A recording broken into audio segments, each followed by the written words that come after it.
Hello everyone, good evening to all of you and happy Makar Sankranti to all of you। आज मकर संक्रांति का दिन है, तो सभी विद्यार्थियों को मकर संक्रांति की हार्दिक शुभकामनाएं। बहुत सारे जो 12th क्लास के एग्ज़ाम देने वाले बच्चे हैं वो इस क्वेश्चन को लेके थोड़ा प्रॉब्लम में हैं कि सर इस क्वेश्चन का डेरिवेशन कैसे होगा, क्योंकि ये आपके नोट्स में भी नहीं होगा, क्लास में आपको नहीं बताया गया है। इस पर हम लोग क्वेश्चन जरूर किए थे लेकिन इसका डेरिवेशन नहीं कराया गया था। तो एक्चुअली ये डेरिवेशन हम लोग के सिलेबस का पार्ट है भी नहीं, लेकिन बिहार बोर्ड के एग्ज़ाम में एक दो सवाल आपको ऐसा मिल जाता है कभी कभी कि जो आउट ऑफ सिलेबस है या थोड़ा हाई स्टैंडर्ड का क्वेश्चन पूछ दिया जाता है। तो इस क्वेश्चन में जैसा कि आप देख पा रहे हैं ये इक्विवेलेंट फोकल लेंथ है लेंस का, जो कि एक डी डिस्टेंस से सेपरेट रहता है, उसी का हमको फार्मूला डिराइव करना होता है। तो जो बच्चों को इसको करने में दिक्कत आ रहा था वो इस वीडियो के थ्रू अपने डाउट को क्लियर करिएगा और इसका डेरिवेशन करने का आप 1 से 2 बार इसको बना लीजिएगा तो आप भी सीख जाइएगा, ज़्यादा कुछ मुश्किल नहीं है। तो हम लोग इसको स्टार्ट करते हैं, ठीक है। देखिए एक्चुअली में जो ये क्वेश्चन लिखा गया है, ये क्वेश्चन में करना क्या हम लोग को सबसे पहले ये समझते हैं। तो ये क्वेश्चन है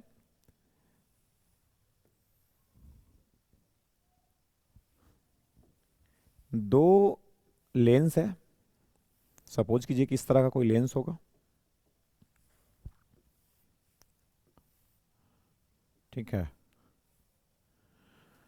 और इस पे हम इसका डायग्राम को पहले अच्छे से समझना पड़ेगा तभी आप इसको डिराइव कर पाइएगा। एक लेंस लिया गया है, इसके प्रिंसिपल एक्सिस के पैरेलल एक लाइट रे को हम ला रहे हैं, जैसा कि आप देख पा रहे होंगे। ये कन्वर्जिंग लेंस है तो ये लाइट को बेंड कराएगा अपने फोकस पे। सपोज कर लेते हैं कि इसका फोकस कहीं यहाँ होगा, ठीक है। थोड़ा दूर ले रहे हैं ताकि आपको डायग्राम क्लियरली दिखाई दे। इस पॉइंट को हम F1 बोल सकते हैं। ये पहला लेंस है जिसका ये फोकस दिखाया गया है। अगर ये सिंगल लेंस होता और लाइट को अगर हम इस पर पैरेलल लाते तो ये हर बच्चा जानता है कि लाइट कन्वर्ज होकर उसके फोकस पे मिलने वाला था, ठीक है। अगर हम इसके बीच में कोई दूसरा लेंस रख दें और वो इसके सटा हुआ नहीं होना चाहिए, ठीक है, कंबाइंड नहीं होना चाहिए, इससे एक सेपरेशन पे होना चाहिए। जैसे यहाँ पे हम बनाते हैं, सपोज कीजिए कि आपके पास एक लेंस ये वाला है, ठीक है, ये वाला है जो इसके बाद रखा गया लेकिन इसके फोकस के अंदर रखा गया है। तो आप समझ पा रहे होंगे लेंस मेकर फार्मूला आप डिराइव किए हैं, अगर उसको पता है तो इसका डायग्राम समझने में ज़्यादा मुश्किल तो नहीं होगा। इसमें अब क्या होने वाला है कि अगर ये लेंस इसके रास्ते में रख दिया गया है तो ये लाइट रे अब यहाँ पे कन्वर्ज तो करेगा नहीं, इससे कन्वर्ज होगा और इससे कन्वर्ज होने के बाद ये लाइट रे कहीं यहाँ पे बेंड करेगा, ठीक है। जो ये सेकेंड लेंस का फोकस होगा, आपको ये जो भी डेरिवेशन हम क्लास 12th में करते हैं ऑप्टिक्स में, ये सब स्मॉल एंगल के लिए करते हैं और पैराक्सियल रे के लिए करते हैं। ये दिमाग तो निकलना नहीं चाहिए।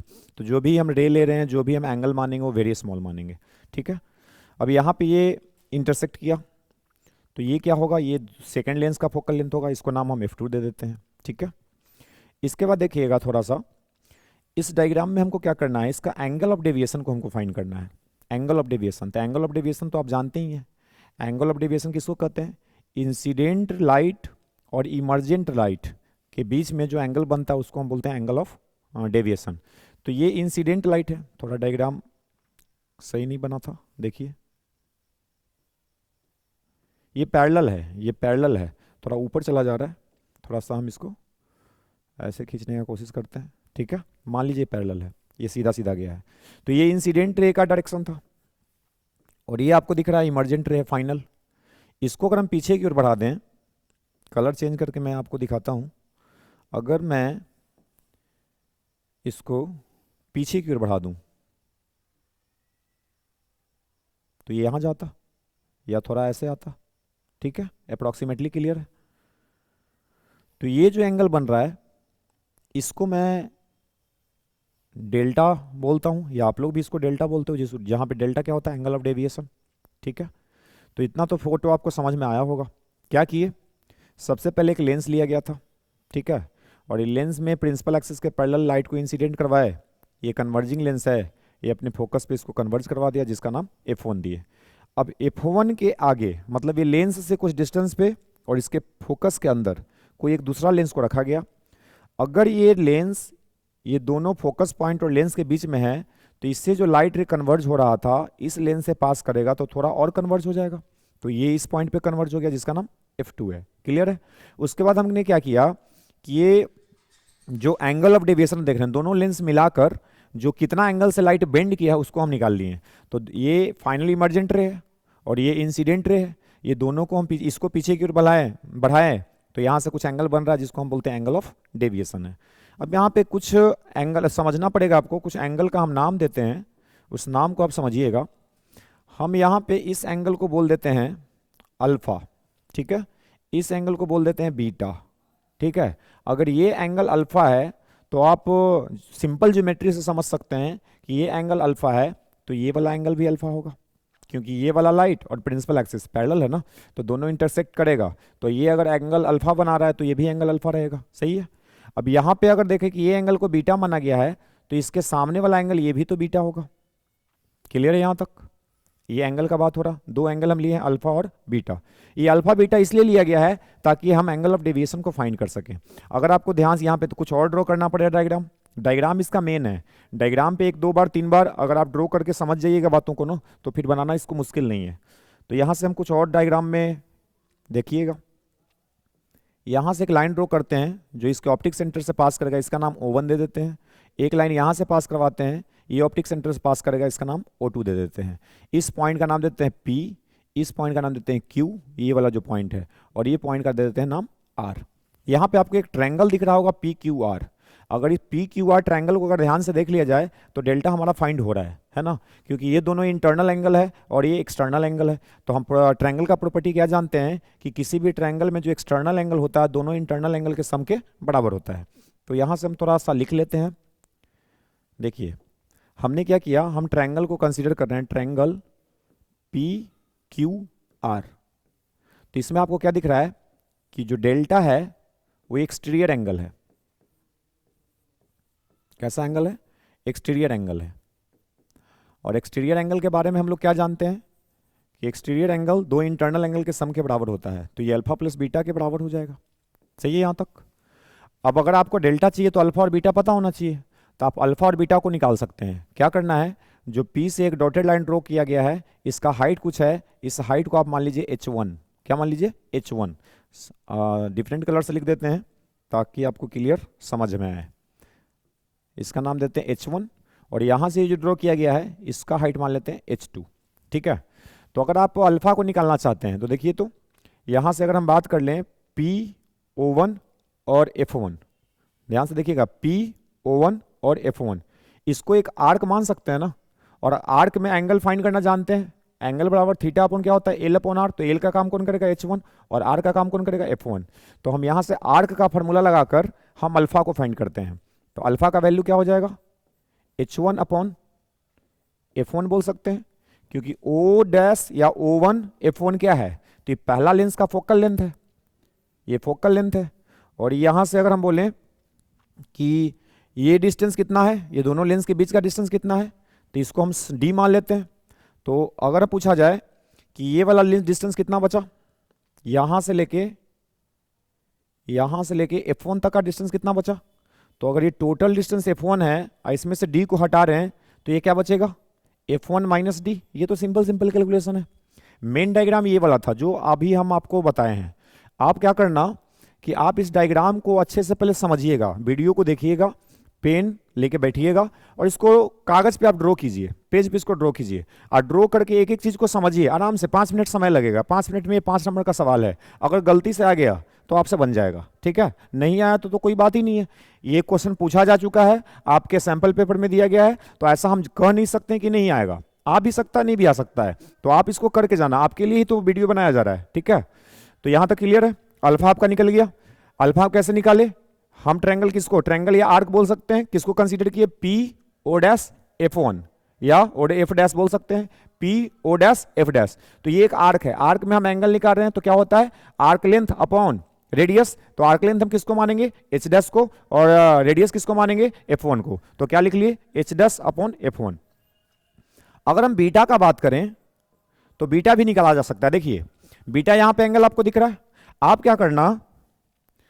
क्या करना कि यहां पे इस पॉइंट F2 से यहां पे एक परपेंडिकुलर ड्रॉ कर देना, ये वाला लाइन, ठीक है, ध्यान से समझना है।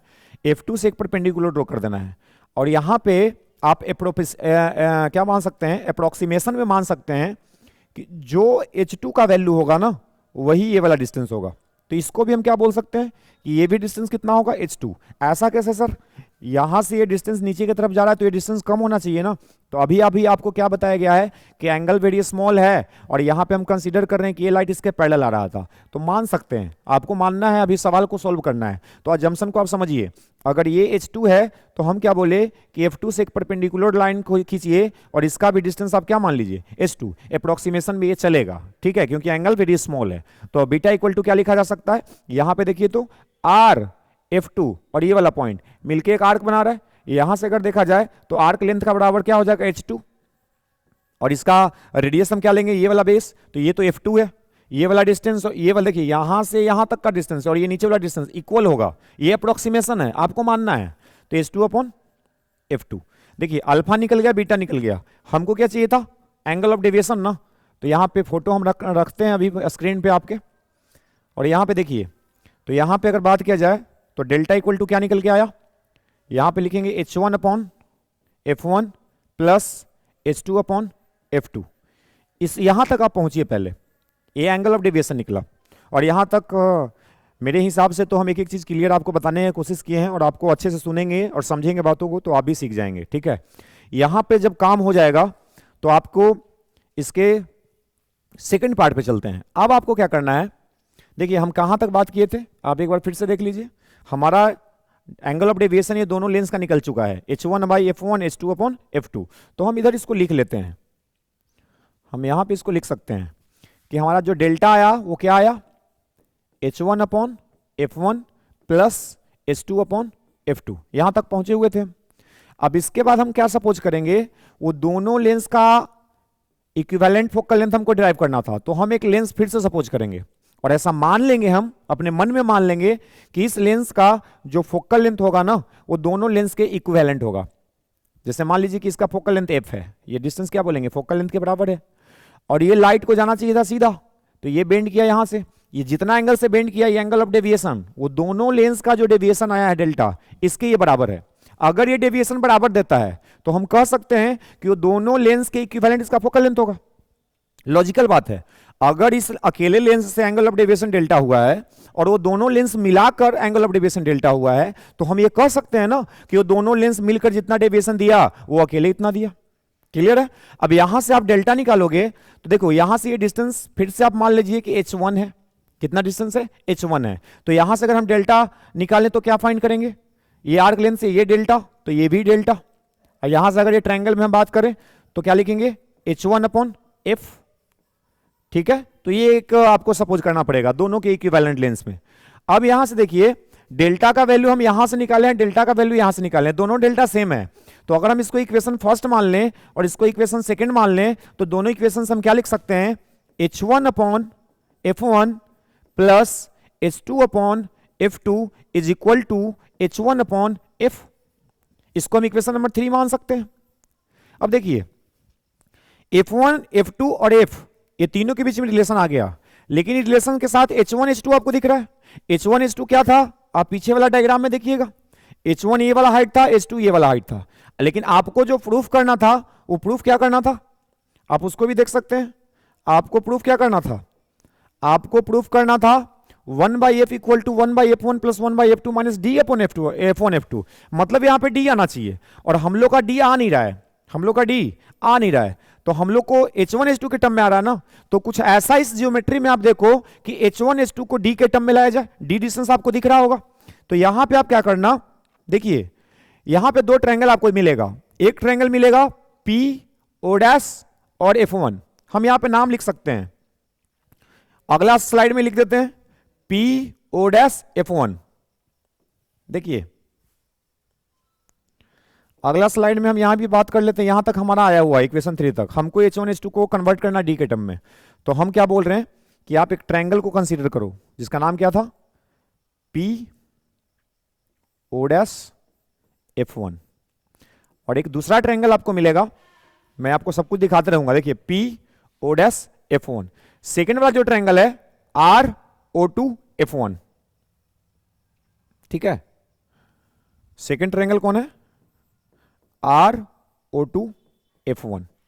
अगर इस दोनों ट्रायंगल को ध्यान से देखा जाए, PO1F1 RO2F1 को, तो ये दोनों जो ट्रायंगल है वो सिमिलर ट्रायंगल है, और सिमिलर ट्रायंगल का प्रॉपर्टी होता है कि साइड का रेशियो बराबर होता है। तो अगर हम यहां से H1 और H2 को ले लें तो यहां से क्या मिलेगा? O1F1, इधर से क्या मिलेगा? O2F1।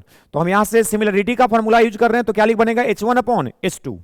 देखिएगा, यहां से हम लिख सकते हैं H1/H2 इज इक्वल टू, पूरा साइड कितना था? तो O1F1 और डिवाइडेड पे क्या लिखेंगे? O2F1।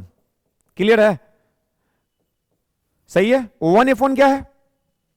तो ये है फोकल लेंथ पहला का, और O2F2 क्या बच रहा था? आप फोटो में देखिए, O2F1 क्या बच रहा है? F1 माइनस डी, है ना। तो यहां पे हम क्या लिख सकते हैं? F1 minus D. क्लियर है यहां तक? अब यहां से देखिए H1 H2 का वैल्यू डी के टर्म में आ रहा है ना। अब बस एक लाइन का काम है, सॉल्व हो गया, कुछ था ही नहीं। लेकिन ज्योमेट्री जो है वो थोड़ा क्रिटिकल है, आपको उस पर प्रैक्टिस चाहिए। प्रैक्टिस आप कर लीजिएगा तो आपसे भी बनेगा। तो हम यहां से क्या करते हैं? H1/H2 को हम क्या लिख सकते हैं? F1 divided by F1 minus D, ऐसा लिख सकते हैं ना। अब यहां से क्या करो, आप देखो कि लास्ट इक्वेशन आपको कौन आया था? इक्वेशन नंबर 3 आया था। आप इक्वेशन 3 से आगे बढ़ जाइए। तो हम इसके यहीं पे लिखते हैं, आपको दिखाई दे।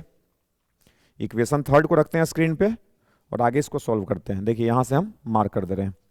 इक्वेशन 3 में अब क्या करो, H1 दिख रहा है, H2 का वैल्यू H1 के टर्म में रख दो, ठीक है। H1 H2 के टर्म में रिलेशन आया है, तो यहां से हम क्या लिखेंगे? फ्रॉम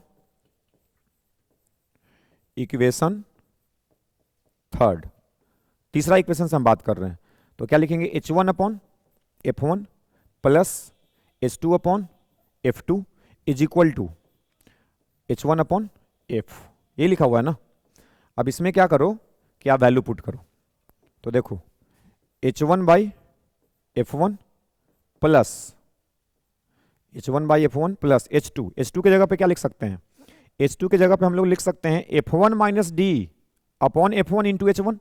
तो यहां पे लिखिए F1 माइनस डी और divided by F1 minus D divided by F1, और नीचे में क्या था? F2, और इंटू में क्या हो जाएगा? H1 is equal to H1/F, है ना। अब यहां से H1 कैंसिल आउट हो रहा है, तो यहां से क्या बच रहा? 1/F, इसको इस तरफ लिख देते हैं। तो 1/F इक्वल टू, इधर से क्या बचा? 1/F1, और यहां पे क्या बच रहा है? F1 माइनस डी और डिवाइडेड बाई F1 F2, यही ना बच रहा है। अब इसको सॉल्व कर लीजिए, आपका आंसर आ चुका है। तो 1/F equal to 1/F1 plus, इसको अलग अलग लिखिए, तो F1/F1 F2 minus D by F1 F1 cancel, तो 1/F इक्वल टू क्या बचा?